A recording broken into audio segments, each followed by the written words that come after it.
Good morning सर्वांना. आज माझा दिवस खूप धावपळीचा जाणार आहे बरं का. त्यामुळे पटकन इथं उठल्या स्वयंपाक आंघोळ करून स्वयंपाकाला लागले. 3 वांगी मधनं चिरून घेतली, तव्यावर तेल गरम करून तीच वांगी झाकून ठेवली. वांगी भाजून होत आहेत तोपर्यंत इथं पटकन कुकरला मी मुगाची डाळ आमटीसाठी लावून घेतली. मला सगळी घरातली कामं उरकून जायची होती, त्यामुळे पटकन स्वयंपाकालाच लागलेली. इथं हे बघा, आपली वांगी पण इथं भाजून तयार आहेत. भरीत करण्यासाठी नाही तर मीडियम आकाराची 2 कांदे ना बारीक अशी चिरून घेतली. भाजलेली वांगी इथं कुस्करून घेतली. त्यावर ना एक पळी तेल गरम करून ना त्याच्यात दोन्ही कांदे चिरलेले बारीक असे त्याच्यावर टाकून दिलं आणि लाल होईपर्यंत ना इथं परतून घेतलेलं आहे बरं का. कांदा परतून झाला की त्यात चटणी, मीठ आणि थोडीशी कोथिंबीर घालून परत एकदा 2 मिनटं परतून घेतलं. कोथिंबीर घालून परतून घेतल्याच्या नंतर कुस्करलेला आपला वांग त्यात मध्ये घालून 1-2 मिनटं परतून घ्यायचं आहे. हलकंसं पाणी शिंपडून परतून त्याच्यावर झाकण ठेवून दिलं 1-2 मिनटासाठी. चवीला खूप छान लागतं. नक्की एकदा ट्राय करा. मला तर खूप आवडतं. तुम्हालाही आवडलं असेल तर नक्की लाईक करा. डाळ शिजलेलीच होती, मग काय डोळा घोटून इथं आमटीला फोडणी दिली. आमटीला फोडणी देऊन चपाती करून घेतल्या, कारण की जाऊन येऊस्तोपर्यंत किती उशीर होईल माहीत नाही. त्यामुळं खडूस म्हणले नाश्ता करून जाऊ, त्यामुळे तू स्वयंपाक बनवून ठेव. चपात्या करेपर्यंत इकडं आमटी पण तयार झालेली. स्वयंपाक झाला की पटकन इथं नाश्ता करायला घेतलाय. काय नाही, चहा चपातीच खाणार होतो म्हणूनच चपात्या उरकलेल्या. तर खडूस इथं ओरडायला लागले, तुझा व्हिडिओ आहे, तुला दाखवायचे, तू दाखव की मला कशाला दाखवतीस. शियाला आंघोळ घालायची होती म्हणून पटकन पहिला म्हणलं खिमटी चारून घेते. तेच इथं बनवत होते मी. सियाला खिमटी चारून घेऊस्तोपर्यंत इकडं खडूसनं भांडी पण घासली. म्हणे जायला उशीर होईल, त्यामुळे मी भांडी घासून घेतो. असा सपोर्टिव्ह नवरा सगळ्यांना भेटो, माझा गुन्हाचा नवरा. मग काय सगळी कामं उरकली घरातली. सगळ्यांनी आंघोळ वगैरे उरकून निघालो मग आम्ही गावी जायला. हे बापले पुढं ना आम्ही मायाले की मागं चालत होतो त्यांच्या. मग काय फायनली पोचलो बाबा चौकात. गाडी पण गेल्या भेटली. त्यानंतर ह्या काकूंनी सियाला घेतलेलं. सिया मस्त एन्जॉय करत होती. येणाऱ्या जाणाऱ्या सगळ्या गाड्या बाहेर बघत होती. त्या म्हणे तू व्हिडिओ करतेस, माझ्या डोक्यावर स्कार्फ कसं तरी वाटतंय, मी काढते थांबून. त्या इथं हसत होत्या. आणि सिया बघा किती एन्जॉय करते बाहेर येणाऱ्या जाणाऱ्या गाड्या. तिला भारी वाटत होतं. मग काय घरी चाललोय म्हटलं, घरी काहीतरी किराणा लागणार होता, तेच त्यांनी सांगितले ना आणायला. मग खडूस ते आणायला गेलेले. मग फायनल ते आले, मग आम्ही निघालो. लाडूचा बाबा लाडका असल्यामुळे ती काय बाबाला सोडत नाही. मग ती जाऊन बाबाच्याच मांडीवर बसली पुढं. एवढा मोठा पचका झाला. गाडीत बसलो, गाडी निघाली, मागणं आमची बस आली बघा. केवढा मोठा म्हणजे घोळ झाला. असो, खडूस म्हणले काय करतेस आता 5 रुपयासाठी, चल म्हणले गप आता गाडीतनंच. मग काय निघालो गावाला जायला. गावाला जाताना पहिला हे मंदिर लागतं, म्हसोबाचं आहे, जे की प्रत्येक गावालाच लागतं. त्यानंतर फायनली आम्ही मग इथं पोचलो. खडूसनं त्या गाडीवाल्याचे पैसे दिले आणि इथं पण बाबाला सोडलं नाही लाडूनं, त्यांनाच धरून बसलेली. हे आहे माझं सासर आणि खडूसचं गाव सावली. जे मेढ्यात लोक राहतात त्यांना तर माहीतच असेल हे गाव, त्यांना काय सांगायची गरजच नाही. ही आहे सावलीची शाळा आणि मंदिर. एकाच परिसरात शाळा आणि मंदिर आहे. 1ली ते 10वी पर्यंत शाळा आहे इथं. आणि हे काळूबाईचं मंदिर आहे मोठं. कधी आतमध्ये गेली ना तर नक्की दाखवेन. आता आम्हाला गडबड आहे त्यामुळे आत नाही गेलो.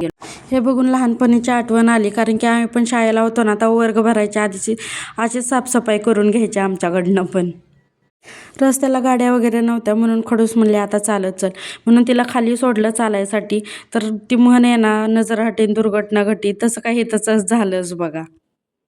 तिला फुलं दिसली ना ती पाहिजेच असतात, कारण की डोक्यात घालायचे असतात. मग काय बाबांना दिलं तोडून तिला सदाफुलीचं फुल आणि डोक्यात घातलं. छान छान दिसत होती. मॅडम तरी पण ऐकतात वय. त्यांचा हट्टा असा की मला माझ्याच हातानं तोडायचं आहे, त्याच्यावर मला समाधान नाही. मग बाबांनं फायनली तिला नेलं झाडापाशी. तिनं जेव्हा तिच्या हातानं तोडलं फुल तेव्हा ती शांत बसली. तरी पण इथं पण शांत नाही. हिथं पळ तिथं पळ चाललेलंच होतं. मग बाबा शेवटी वैतागला आणि त्यांनी तिला उचलूनच घेतली पुढ्यात. म्हणले चल आता तुला असंच नेतो घरापर्यंत. जिरानं पावसाळ्यात हिरवीगार असतात, ती आता असे दिसतात ओसाड. खडूस म्हणतात लाडू तुझ्यावरच गेली. म्हणलं का, कारण की म्हणते ती तिला पण फुलं आवडतात आणि तुला पण फुलं आवडतात, तुम्हाला झाडांवर फुलं असलेली बघवतच नाही. मग काय तोडलेलं फुल घातलं डोक्यात, तेच तुम्हाला दाखवत होती. जाताना ना इथं 3 उंबराचे झाड आहेत, त्यामुळे इतकं छान वाटतं ना, गार अशा हवा येते. हे पहिलं झाड आहे, हे दुसरं आणि ते तिसरं वरचं बरं का. आणि उंबराचे दोडे करतात, तुम्हाला माहिती आहे का. खाल्ले असले तर कमेंट नक्की करून सांगा, कारण की आमच्या इकडं तर उंबराचे दोडे करतात. मी एकदा खाल्लं आहे, छान लागतं. गाव म्हणलं की कोंबड्या आल्या.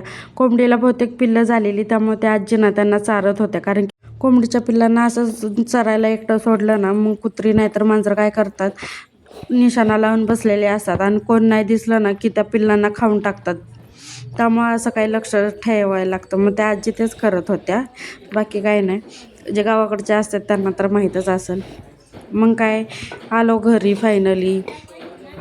2 मिनिटातच पोचीन. आणि ह्या काकू भेटलेल्या. गावाकडं गेलो आणि फोन माणसं भेटत नाही असं होत नाही. त्या बोलत होत्या किती दिवसातनं आली, काय विचारत होत्या. चालून चालून पाय एवढे दुखत होते, पण फायनली पोचलो बाबा. गेल्या गेल्या पहिलं जॉकीचंच दर्शन झालं. जॉकी आज बाहेरच होता. त्यानंतर पुढे गेलो की खडूसच्या चुलत भावाचं घर आहे, जे की आता बांधायचं चाललं. आणि हे पुढचं घर खडूसचं आहे, म्हणजेच आमचं सासर. त्यानंतर हे खडूसचे वडील आहेत आणि हे खडूसच्या घराच्या पुढचं अंगण. खडूसला खूप झाडं लागतात. घरी आल्यावर इथं बाहेरच थांबवलेलं, कारण की बाहेर न आली ना, शक्यतो लहान पोरं असले की मग असं भाकरीचा तुकडा ओवाळून टाकतात. मग त्या भाकरीचा तुकडा ओवाळून टाक. त्यानंतर घरात गेल्यानंतर आहे ना, इथं सियाला आजोबांकडं दिलं, कारण की आजोबांनी तिला बघितलेच नव्हते. ती जेव्हा झाली ना, तेव्हा 1 महिन्याची होती, तेव्हाच त्यांनी बघितलेलं. त्यानंतर मी मम्मीकडे गेलेले, त्यामुळे मी 4 महिने काय आलीच नव्हती. आणि सिया आता 7 महिन्याचे. जवळजवळ त्यांनी 6 महिने झालं तिला बघितलं नव्हतं, म्हणून त्यांनी आधी तिला बघायला घेतलेली. लाडू येते जाते त्यांच्याकडं सारखी. लाडूला आहे ना तिच्या आजोबांपाशी सोडलेली आणि सियाला आम्ही घेऊन आलेलो, कारण की ती लहान आहे, ती राहणार नव्हती त्यांच्यापाशी. काय नाही, रेशनिंगची माझी KYC राहिलेली, तीच करायला आलेलो. महत्त्वाचं काम होतं. सर्व्हर डाऊन असल्यामुळं काही काम झालं नाही. मला चला घरी. मग घरी येऊन कपाट उघडलं तर माझ्या साड्या बघितल्या पहिल्या, सगळ्या चांगल्या आहेत का. सगळ्या चांगल्याच होत्या. त्यानंतर माझे काही साड्या आणि लाडूचे कपडे आणायचे जे होते, जे की तिथंच होते. मग तेच बघत होती काय काय न्यायचं, काय काय नाही ते. एवढं सगळं सामान माझं तिकडं राहिलेलं होतं, जे की मला इकडं आणायचं होतं. मग सगळं काढून घेतलं आणि हे गळ्यातले माझे लग्नाच्या आधीचे. हा आहे लाडूचा बड्डे ड्रेस. ब्लॉग बघितला असेल तर कळलंच असेल तुम्हाला. बघू. दारापासून इथंपर्यंत ही सगळी झाडं लावलेली आहेत, ते खडूसनं लावलेत. एवढी त्यांना आवडे झाडं लावायची की बापरे, बोलायला नको. आणि ते गावाकडं आले ना, पाणी घालतातच घालतात सगळ्या झाडांना. आता पुढं दिसलंच तुम्हाला काय करतायत. काय म्हणलेलं, काय चाललंय बघितलं डोळ्यांनी. आलेत घरी आणि झाडांना पाणी घातलं नाही, असं होतच नाही. 2 बादल्या पाणी येऊन झाडांना पाणी घालायचं चालू इथं. एवढं म्हणजे झाडप्रेमी, वनस्पतीप्रेमी म्हणू शकता. खडूसच्या चुलतीच्या परड्यात गेलेलो, कशासाठी तर कढीपत्ता घेण्यासाठी. आता तुम्ही म्हणाल ह्यांना कढीपत्ता भेटेना का बाजारात. भेटतो, पण गावाकडून जे भाज्या म्हणा, काय पण वस्तू आणण्याचा जो आनंद असतो ना, तो शहरात घेण्यात नसतो. मज्जा नसते त्यात बरं का. त्यामुळे तेच आम्ही इथं करत होतो, कढीपत्ता घेत होतो. मग काय, छान छान असा फ्रेश असा कढीपत्ता आम्ही इथं घेऊन चाललो होतो घरी. कढीपत्ता घेऊन आलोच होतो वर, तोपर्यंत आहे ना इथं खडूसची चुलती आणि माझी चुलत सासू भेटल्या. मग काय, त्यांच्याबरोबर थोडा वेळ बोललो आणि घरी यायला निघालो तर इथं चिंचेचं झाड होतं. खडूस म्हणले या चिंचला खूप गोड चिंचा येतात, आम्ही लहानपणी खूप खायचो. पण मग आता लग्नाला 4 वर्ष झाली, पण यांनी एकदा पण खायला नाही घातलं. म्हणले बघू या वर्षी आलो तर नक्की तुला खायला घालीन. आणि इकडं बघा, सगळ्यांच्या घरासमोर बेटच बेट. काय या बेट लावलेत कशासाठी, काय उपयोग होतो मला तर नाही माहिती. गुढीपाडव्याला होतं एवढं तर मला माहिती, बाकी कशासाठी होतो मला नाही माहिती. तुम्हाला माहित असेल तर. घरी येऊन सगळं आवरलं आणि मेढ्याला यायसाठी निघालो. मी तर आजी लाडूला म्हणत होती तू राहा आमच्यापाशी, बाबाला जाऊ दे. ती नाही नाही म्हणून इथं रडत होती. मग काही यायला निघालो घरी. मग सगळ्यांच्या ती पाया पडली इथं. सगळ्यांच्या पाया पडून मग आजोबांना बाय बाय केलं. आजोबांना पा दिला आणि यायला निघालो मग घरी. येता येता लक्षात आलं की खडूसचं पार्सल आलेलं होतं, ते घ्यायचं लक्षात आलं. मग काय घेतलं ते पण. खडूसचं कुठल्या तरी बँकेचं ATM आलेलं होतं, ते घेत होते. मग घेतलं आणि निघालो. येता येता नाही तर आंब्याला मोहर पण आलेला. लवकर आलाय बहुतेक मोहर, मला तर माहित नाही कधी येतो मोहर. आणि हे बघा, हे केवढं मोठं चिंचाचं झाड आहे बापरे. गाडीसाठी निघालेलो रस्त्यावर. मग काय, लाडूची आजी आली सोडायला लाडूला अर्ध्यापर्यंत. भात काढणे आताच झाल्यामुळे तर भात वाऱ्याला देऊन आहे ना, भात वाळवायचा चालू होता उन्हाला. गाडीसाठी मग इथं रस्त्यावर आलो. मग तिथं भेळवाले काका दिसले. मग त्या काकांना म्हणलं एक भेळ तयार करा, खूप भूक लागली. सकाळी 9 वाजता नाश्ता केलेला, आता वाजलेले 2. मग काय म्हणलं करायचं, भूक तर खूप लागलेली. त्यांना म्हणलं पटकन भेळ बनवून द्या काका. मग तेच त्यांनी बनवायला घेतलेली इथं. त्यांची भेळ बनवून तयार झाली की ते बांधून देत होते. त्यांना वाटलं पार्सल आहे. मला पार्सल नाही, इथंच खायला द्या, मला खूप भूक लागली, मी इथंच खाणार आहे. मग काय तिथं रस्त्यावरच भेळ खायला घेतली. आणि लाडूचे काय उद्योग काय कमी होत नाहीत, कुठं पण जावा. फायनली भेळ खाऊन 1 तासानंतर बस आली बरं का, बघू शकता.